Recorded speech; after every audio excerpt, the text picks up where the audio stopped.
મારા દીકરા સિંધરી બળી જાય પણ વળ ન મૂકે હો. આ ભાજપના અમુક અમુક મંત્રીઓ તો આના ગજબના છે.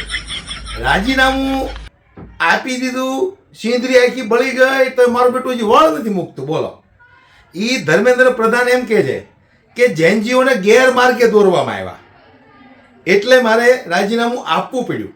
અને મારા માટે મંત્રી પદ મહત્વનું નહોતું. ભારતની અંદર રોજ 2 કરોડ બાળકો જન્મે છે. એ 2 કરોડ બાળકો આ ભારત દેશને વિશ્વગુરુ બનાવશે. હવે ભાઈ, એ જંતર મંતર ઉપર જે બેઠા હતા ને એ વિશ્વગુરુ બનાવવા વાળા જ હતા. એ તો રાજીનામું ન દીધું હોત ને તો તારા ને તારા આકાના લુગડા ફાડી નાખે. તારા આકાને કેવું ભાગવું પડ્યું તો સંસદમાંથી, ખબર છે ને.